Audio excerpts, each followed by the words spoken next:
Hi all, എല്ലാവർക്കും വിജികന്റെ പുതിയൊരു വീഡിയോയിലേക്ക് സ്വാഗതം. നമ്മൾ ഇന്ന് പഠിക്കുന്നത് 10th പ്ലസ് ടു സ്റ്റുഡൻസിന് ഫിസിക്സിൽ ഇമ്പോർട്ടന്റ് ആയിട്ടുള്ള ഒരു ചെറിയ സെക്ഷനാണ് ഓംസ് ലോ എന്ന് പറയുന്നത്. അതിന്റെ സിമുലേഷൻ ബേസ്ഡ് ആയിട്ടുള്ള ഒരു എക്സ്പ്ലനേഷൻ ആണ് നമ്മൾ പെട്ടെന്ന് നോക്കുന്നത്. സോ അതിലേക്ക് കടക്കുന്നതിന് മുമ്പായിട്ട് എന്താണ് ഓംസ് ലോ എന്ന് ഞാൻ ജസ്റ്റ് ഒന്ന് പറയാം. ഓംസ് ലോ നിങ്ങൾക്ക് വോൾട്ടേജും കറണ്ടും തമ്മിലുള്ള റിലേഷൻ ആണ് പറഞ്ഞു തരുന്നത്.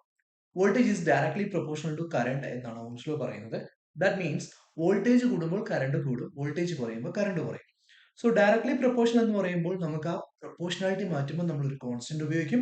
V is equal to a constant into I എന്നാണ് നമ്മൾ ഇക്വേഷൻ പറയുന്നത്. ഇവിടെ കോൺസ്റ്റന്റ് ആയിട്ട് നമ്മൾ ഉപയോഗിക്കുന്നത് റെസിസ്റ്റൻസ് ഓഫ് ദ മെറ്റീരിയൽ ആണ്. So V is equal to I R എന്നുള്ളതാണ് ഓംസ് ലോയുടെ equation. Where R is called resistance of the inductor. So resistance എന്ന് പറഞ്ഞാൽ നിങ്ങൾക്കറിയാം കറണ്ടിന്റെ ഫ്ലോയ്ക്ക് കൊടുക്കുന്ന ഒപ്പോസിഷനെയാണ് നമ്മൾ റെസിസ്റ്റൻസ് എന്ന് പറയുന്നത്. So there is A relation between voltage and current. As voltage increases current increases, voltage decreases current decreases. Voltage കൂടുമ്പോൾ current കൂടുന്നു, വോൾട്ടേജ് കുറയുമ്പോൾ കറണ്ട് കുറയുന്നു. ഇത് ഓമിക് കണ്ടക്ടേഴ്സ് ആണ് ഈ ഒരു ലോ ഒബേ ചെയ്യുന്നത്. സോ അങ്ങനെയാണെങ്കിൽ സിമുലേഷൻ വഴി ഇത് എങ്ങനെയാണെന്ന് നമുക്ക് ജസ്റ്റ് ഒന്ന് മനസ്സിലാക്കാം. സോ ഇവിടെ ഞാനൊരു സിമുലേഷൻ എടുത്തിട്ടുണ്ട്. ഈ സിമുലേഷനിൽ നിങ്ങൾക്ക് കാണാം നമ്മൾ കുറച്ച് ബാറ്ററീസ് കണക്ട് ചെയ്തിട്ടുണ്ട്. ആ കണക്ട് ചെയ്തിരിക്കുന്ന വയേഴ്സിൽ കൂടി കറണ്ട് പോകുന്നതാണ് ഇവിടെ കാണിച്ചിരിക്കുന്നത്. കറണ്ട് ജസ്റ്റ് ഒന്ന് ഡെമോൺസ്ട്രേറ്റ് ചെയ്തിട്ടുണ്ട്. അതുപോലെ തന്നെ റെഡിൽ കാണിച്ചിരിക്കുന്നതാണ് നമ്മുടെ മെറ്റീരിയൽ, അതായത് വയർ. സോ ഈ വയറിൽ ഇവിടെ നിങ്ങൾക്ക് കുറച്ച് കറുത്ത ഡോട്ടുകൾ കാണാം. അതാണ് റെസിസ്റ്റൻസിനെ കാണിക്കുന്നത്. ഞാൻ റൈറ്റ് സൈഡിലെ റെസിസ്റ്റൻസിന്റെ വാല്യൂ കൂട്ടുമ്പോൾ ആ ഡോട്ട്സിന്റെ എണ്ണം കൂട്ടുന്നുണ്ട്. Because opposition to the current flow കൂടുകയാണ് ചെയ്യുന്നത്. അത് പാർട്ടിക്കിൾസ് തമ്മിലുള്ള കൊളീഷൻ കൂടുമ്പോഴാണ് ആക്ച്വലി റെസിസ്റ്റൻസ് കൂടുന്നത്.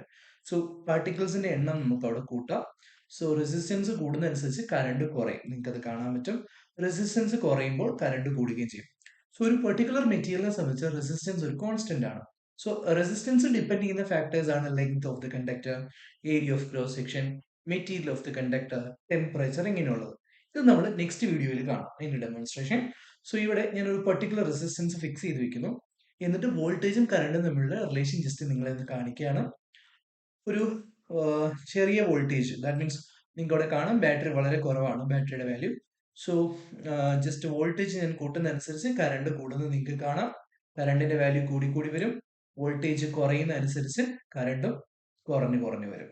ഇവിടെ തന്നെ റെസിസ്റ്റൻസിന്റെ വാല്യൂ അഡ്ജസ്റ്റ് ചെയ്താൽ നിങ്ങൾക്ക് അവിടുത്തെ കറണ്ടിന്റെ വാല്യൂ അഡ്ജസ്റ്റ് ചെയ്യാൻ പറ്റും. വി ബൈ ഐ ആണ് ആറുടെ ഇക്വേഷൻ, അത് നിങ്ങൾ ഓർത്ത് വെച്ചിരിക്കുക. സോ ഈ റിലേഷൻ ജസ്റ്റ് ഒന്ന് സിമുലേറ്റ് ചെയ്തു എന്ന് മാത്രമേ ഉള്ളൂ. നെക്സ്റ്റ് വീഡിയോയിൽ റെസിസ്റ്റൻസിന്റെ കൂടുതൽ ഡീറ്റെയിൽസ് കാണാം.